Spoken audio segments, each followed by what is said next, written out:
One.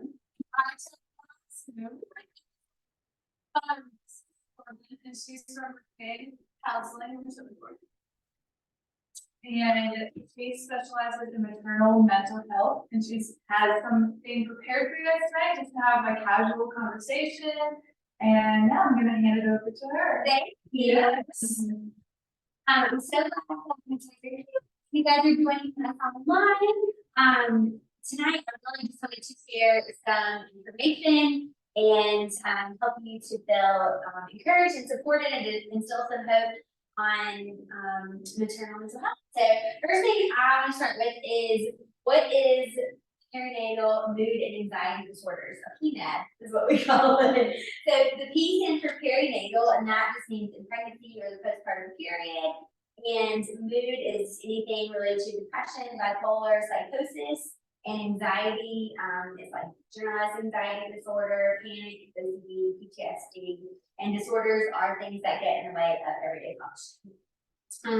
First, I want to start with like the perinatal period. So that's the time frame from conception through the first year after giving birth. During this time frame, a lot of women experience lots of fluctuations in your hormones. And this can be, also affected by your onset of lactation, weaning, pre-emergence of your menstruation cycle. So that all plays a factor during that perinatal time frame. That's enough just in itself, right?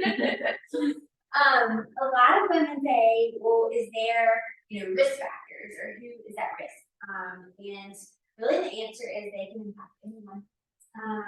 1 out of 5 women experience a perinatal mood and anxiety disorder, and that is really why I wanted to be here to share that, because I think that just as women, we are not informed adequately about what that looks like, or even what experiences we can think about.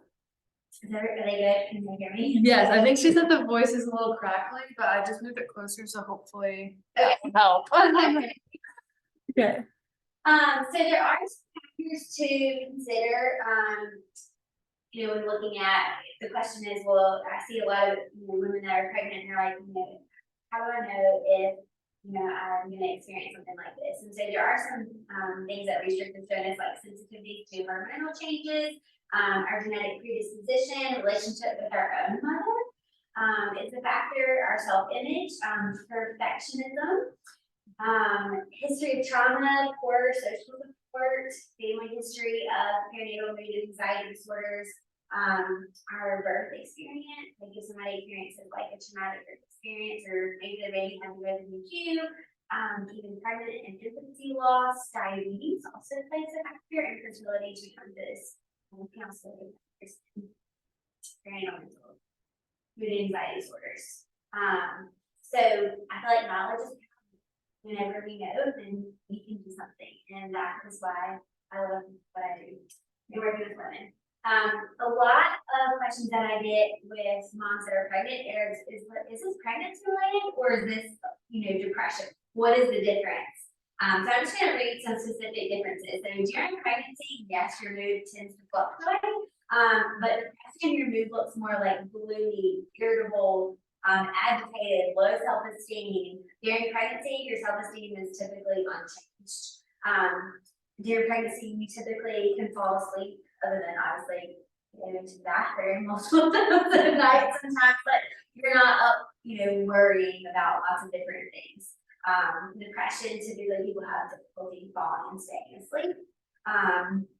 During pregnancy, you may feel tired, but rest typically helps to make you feel more restored. And depression, you often just feel fatigued throughout the day, and rest does not make you feel restored. With pregnancy, you typically don't experience any suicidal thoughts or intents. With depression, people may experience suicidal thoughts or plans. And then difference with pregnancy is your appetite typically increases, and with depression, you experience like a fluctuate in your appetite. You typically don't experience any joy in your usual day-to-day activities.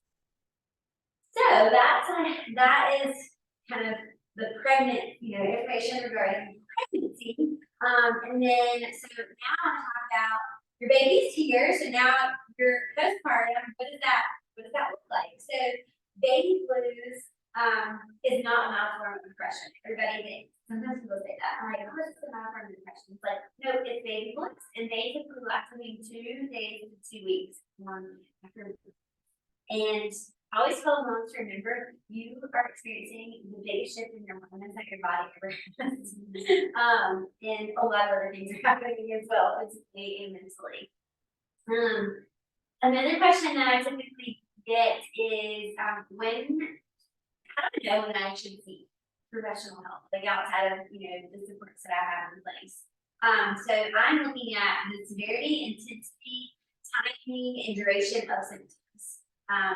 I like to make note, it says it's important to remember that having a strong emotion or symptom may not be a problem. Though when it's a problem is when the emotion or symptom affects your overall well-being. So I have a little example here. It says, the example is crying. So all new mothers cry at some point, and it can be related to hormones, stress, or just a release. The crying itself is not the crying all the time. You're crying interrupts what you're trying to do, that's the intensity. Or you're crying all day for days in a row, that's the duration. And the crying is interfering with your everyday life, your self, your experience with the baby. Then it's not a good idea to reach out for support. And remember, what may bother some women might not bother you, and vice versa. I always say, tend to your own symptoms and advocate for your own. It makes me really sad when I hear moms that come in and they say, I'm just really having a hard time, but my friend, she seems to be, doing well, or my mom was like, well, I did, I have kids, and that was awful. And that is not. It is different for everyone, and some people it's gonna affect differently than others. And some of that may be related to those factors that we talked about. We always want to say, like, how distressing is this symptom to you? That's important to remember. So now I want to get into the difference between, like, what does perinatal depression, anxiety, like OCD, what are some of those things, symptoms that we're kind of looking for? So depressive symptoms may look like you're feeling super overwhelmed. You feel like you can't cope. You are having a hard time taking care of yourself or your own family. Oftentimes anxiety is with depression. You feel isolated, you may withdraw socially, and you may feel irritability, agitation, where sometimes you're just like, this does not feel like me, like, this feel like I've lost my joy. And then anxiety symptoms may look like lots of worry, maybe about your own health or your baby's health, difficulty controlling your worry, like the persistent what if thoughts, like what if. You also may experience agitation and irritability, feeling on edge, having difficulty concentrating, feeling easily fatigued. And I always ask about sleep, especially with anxiety, like, are you sleeping when your baby is this big? And oftentimes with anxiety, moms will be like, no, because I can't come on. Baby is fine, but I can't. Not for big red flag. Because sleep is me, for sure. And also we can experience physical symptoms with, depression and anxiety. Depression has to be more of like, that just fatigue, maybe some like GI issues, headaches. With anxiety, a lot of moms experience more of like sort of the breath, tension in their body, their heart, feels like it's racing sometimes. And oftentimes people say, okay, so what is the difference between like anxiety and then like perinatal anxiety and then perinatal OCD? So those symptoms are basically like the what if thoughts have gone wild. And we often engage in behaviors that try to avoid or minimize whatever that trigger is. So I had a mom and she was really concerned about like stop her baby because she just had this thought like this is really tight, I can't. But if she had her partner or herself to do it, it was no big deal, didn't bother her. And so that was just something that she tried to avoid, that behavior. And we really worked through that, what that looks like.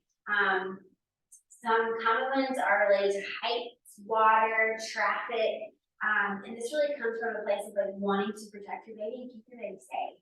And so this comes with a lot of guilt and shame. Because they're just like, I can't believe I'm having, these thoughts. And so I always say, like, just remember thoughts aren't facts. They're just thoughts. And you don't have to act on those thoughts. And, just having a place where moms can come and say, like, I'm having these thoughts, and having somebody walk you through that and saying them out loud, can be really, really helpful. Another thing that moms sometimes experience is PTSD, and that could be related to infertility, their pregnancy experience, if they experience miscarriage or infant loss, birth, traumatic birth, that's a big factor too. That's another one that, let's see. And then rage is one that I feel like is not talked about a lot, but moms are coming in and they're like, what is going on? I'm losing it on everyone. So rage looks a lot like anger, guilt, being that fight or flight response. Think about this scenario. So, you're at home and your baby is fussing and your dog is barking, and then your husband comes in and he's trying to, tell you something, and you're just like, more. But then that's just like, what is it? Just be able to have all this together. Why is this so difficult for me? And not just like reinforcing the guilt and the shame. And I would say rage is there's something going on there, and you need to explore what your triggers are, create a plan that's going to help you. I work a lot with moms on like knowing what your warning signs are. So we all have physical warning signs that are, it's our bodies basically giving us a clue into like, hey, something is happening, but we need to pay attention to this, whether it's like you feel really tense or your heart starts racing, or you notice like I'm clenching my jaw, or I start raising my voice, like maybe I just yelled at the dog first and now I'm yelling at my husband, like we have to calm that stress response, and we're getting out of that like into knowing your warning signs, having I always say like an exit plan, like recognizing a minute away, and if that means your baby is crying, but you lay your baby safely down and you grab and you walk away for a minute and take some deep breaths, knowing that your baby is safe there, then that's okay. Most moms think, hey, my baby down and my baby's crying, but sometimes we, as moms, need a minute to. We have to, listen to sometimes just like take a step back and listen to our bodies. There is something called the STOP method that I really like to use with moms, and it's literally you follow the step, and the S in stop means literally stop what you're doing and take deep breaths is the T. And then O is like observing your surroundings. Like, what is it right now that I can do? How am I feeling? When did I do this moment? Whether it's I haven't eaten and I really need some food or some water. We need to step outside for a second and just take some deep breaths. And then P is like, proceed, go do that. Identify what we need and then go do it. Proceed with purpose. It's very important. I wanted to share a little bit, because we were talking about like anxiety and rage together. So up here, number one says, what are you worried about? Oftentimes we never stop and ask ourselves that. We just pick up that our day, and all those thoughts are going on in our mind. And so some common worries are sleep. Is my baby going to sleep tonight? And feeling really stressed about that because you're tired. Maybe you have to go back to work tomorrow, or you have something that's really important coming up. And like, then you go through this. So we worry about that. We worry about finances.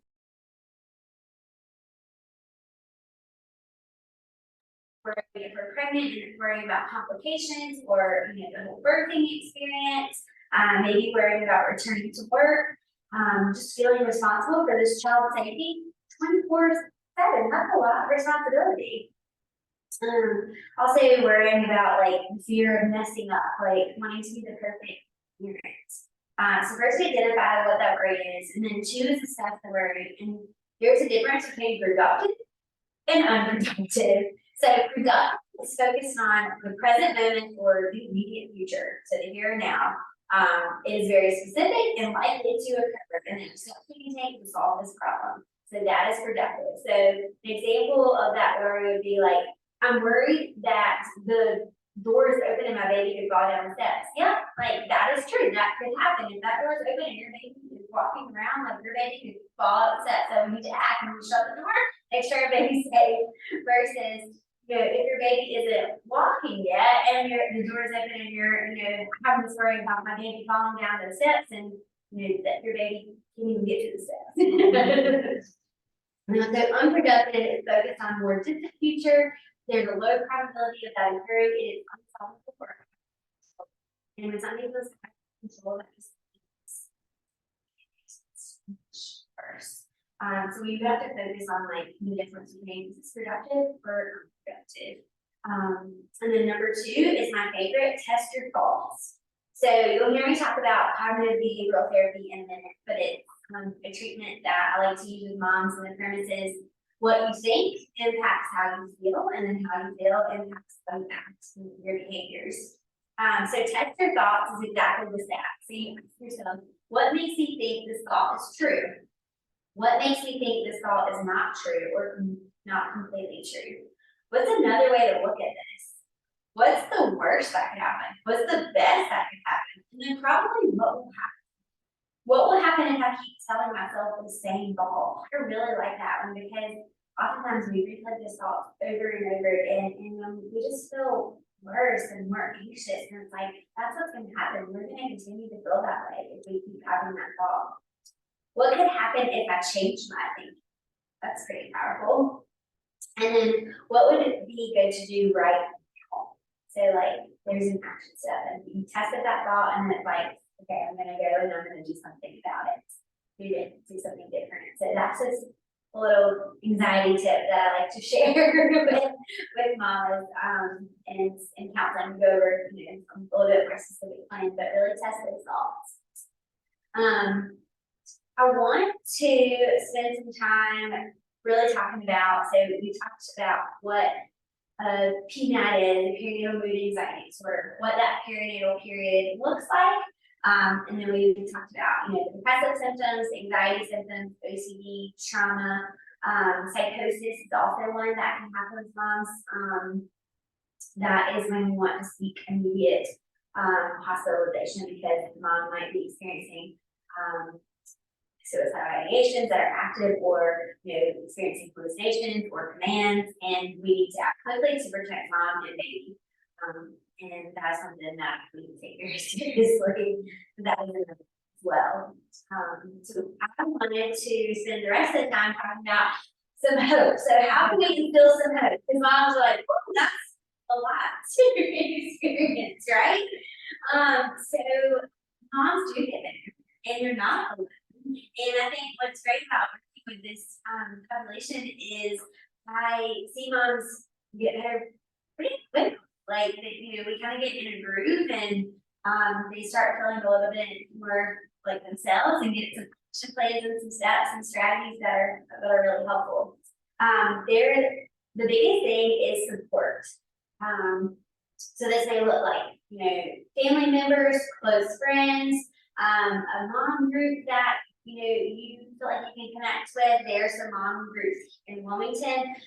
There's the Fit for Mom group in Wilmington. They do workout classes for moms, which I think is really cool. It's like, bring your children and work out. It's a little bit, you know. And then there's also something called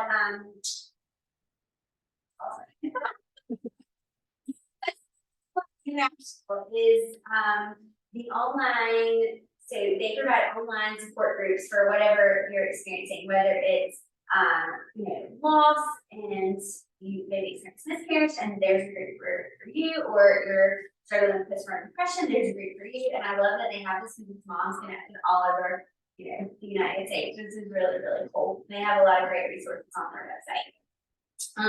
There's also different church groups that offer, they call it MOCs, and it's moms with like younger children under the age of 5. They meet once or twice a month. That is in the community, and then I think just really setting up a support plan too with moms that are pregnant. I always say like have a plan, and so I have what's called like a postpartum support plan, and on there it's like, this is, who I can call when I need some encouragement, or this is, who I can call when I need a meal, or this is who I can call, like, if I need someone to come and, watch my child for a minute, because we trust that person, and to have a plan with some support, so that's really, really helpful. So oftentimes moms might logically be thinking like, I think I'm doing okay, like, I'm managing things, but maybe I just don't feel as joyful, or as, like a little something's off. And I always say like, seek out some professional support, because I always say the sooner the better. And that oftentimes I feel like with moms, we have this sense of like, I have to do things perfectly, or I should be able to do this. And it's like, nope, we don't have to feel super depressed or anxious. We can get support as well. Some other little tips are, ask yourself each day, what is it that I need right now? There might be moment for moments. You can do not, how the moments can change really quickly, right? And, yeah. So we can ask ourselves, is it I need water? I need food, I need like, whatever that may look like, or is it, we say like, it can be a small little, treat, like something that is special to you that maybe you enjoyed like before having a baby, and you're like, oh, I really forgot, that's something that brings me joy, and so it can be something just simple, being your favorite like 2 minutes, just having that little reason.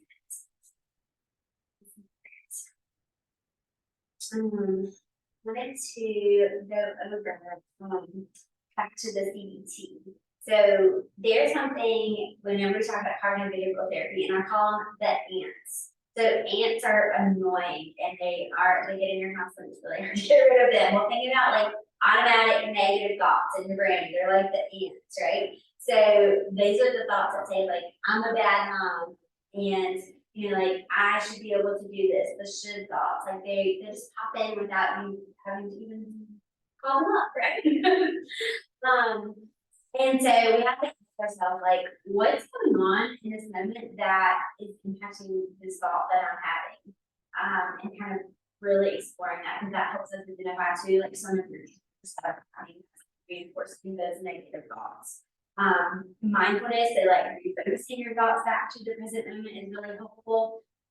There's a technique called the 5, 4, 3, 2, 1 technique, which is engaging all of your 5 senses. So it's literally just saying out loud like 5 things that I see, 4 things that I feel. And this isn't your emotions, but it's like I feel the fan, the air on my body at my house. I'm feeling like the air brushing against my face, or my fuzzy socks on my feet. 3 things that you hear, 2 that you smell, and 1 that you taste. If you can't smell anything, think something pleasant that you enjoy smell, and taste would be the same. Another thing that is really helpful is progressive muscle relaxation and deep breathing. That's another one of those things where sometimes we need to ask ourselves, what is it that we need in this moment? And those are something that we can do, whether it's in stopping, and we have a breathing technique that we really like. Or we're doing progressive muscle relaxation, which is tensing and releasing your muscles all throughout your body, and that can be really helpful. And then you're holding that. Especially if you're leaning over nursing, or you're trying to work from home and doing different things like that. So good. See, another thing that I want to mention is learn when you experience different emotions in your body. That's something that I like to talk about in therapy. So really, finding out like if you feel anxiety, like is that in your chest, or is that an emotion that you feel like in your stomach, you feel like butterflies in your stomach? What does that look like for you?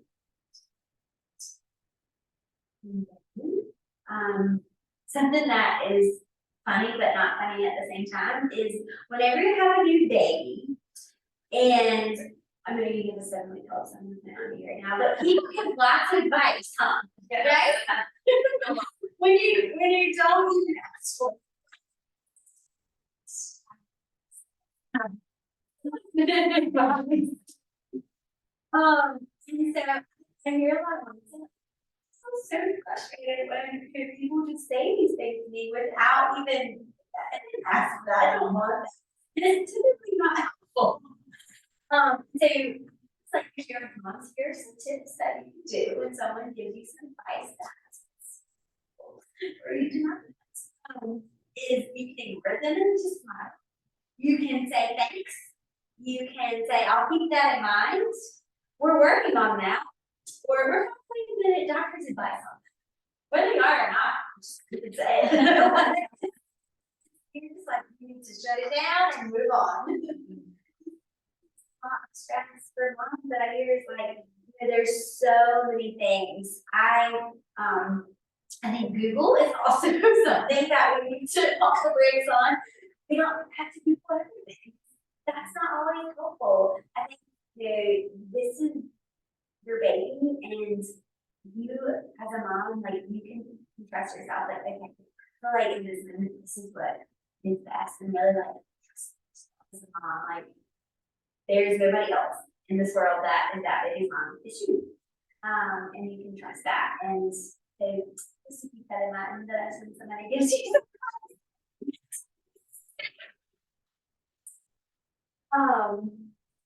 another thing is, I heard this little phrase and it really stuck with me when I was going through my training to do perinatal mental health. And it says, we all have seasons of giving and seasons of receiving. As a new mom, you are in the season of receiving. Be specific about what you need and make a list of things that you need done around your house.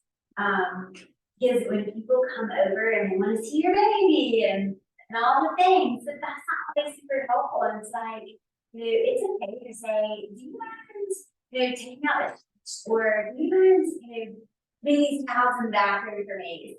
These are people that are likely know well enough because they're coming into your home. And it's okay to ask them for help. And so there's a postpartum care plan, and you can find this online as well. And there, you can literally have it on your fridge with things that would be helpful to be done in the future.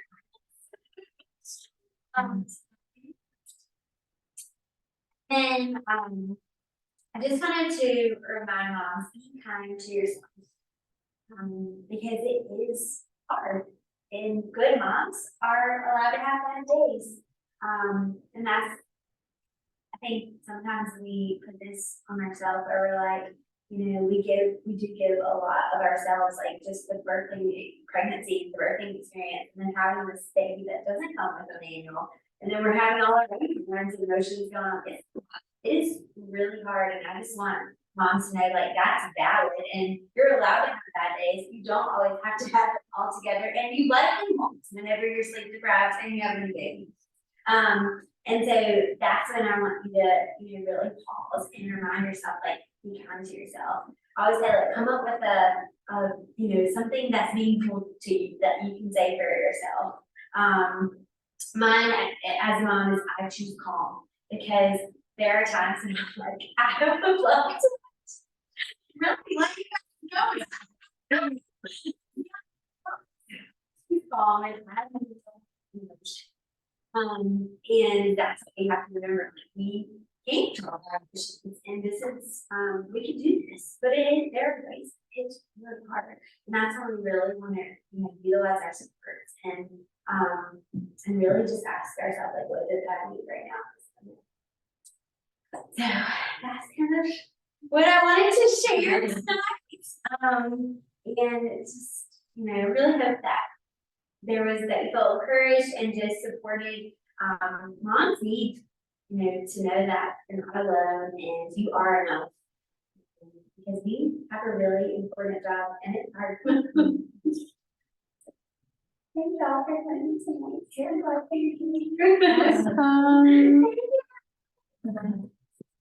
Okay, real quick, we're gonna do a raffle. Quickly for you guys.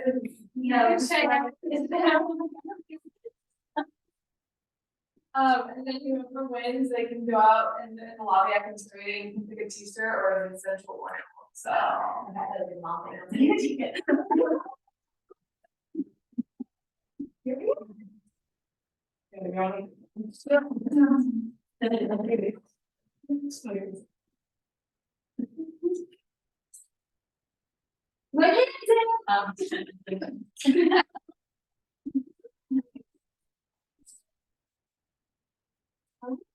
Look at it. And then next month, there'll be another one at the end of the month as well. Yeah, Monday, end of the month, so, yeah, thank you. I was gonna be like, does anybody have any questions? Oh, yeah. You said. Well, if anyone has any questions on the Zoom, you can type them in or speak now. Yeah, there's two. I think I know this, but is there a difference between the blues and then postpartum depression? Are they like, okay, because depression. Yes. Okay. So, during that, like, first 2 weeks, to like 2 days or 2 week period, that's baby blues. Okay.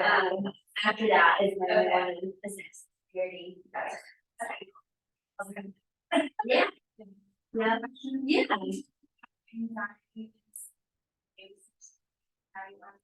Yes. How do you work through anxiety about like something happening to the baby while the baby is sleeping? I hear that. Yes.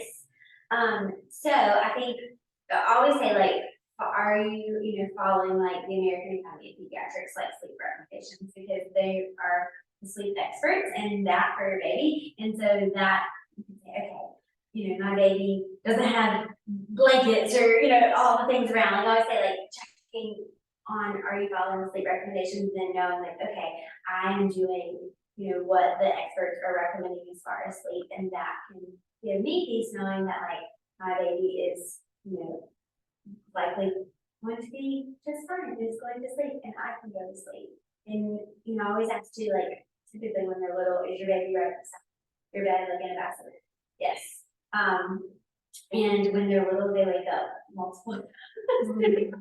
And so that kind of gives you, a sense of comfort too, knowing like, okay, they're right there and they're right beside. And sometimes, I mean, you will wake up and just be like, oh, you go there, make sure I'm right there. But I think knowing like, okay, I'm following the advice of those experts and asking myself like, when I'm doing best practices right here, and I think trusting is, because knowing, also like reframe that thought, like whenever you are able, like, remind yourself like this is really important to me too, because I'm able to get sleep and rest, and I'm able to. That's absolutely. Alright. In the chat? I don't see any in the chat, so I think we're good to close. Thank you. Alright, yes, thank you. Bye.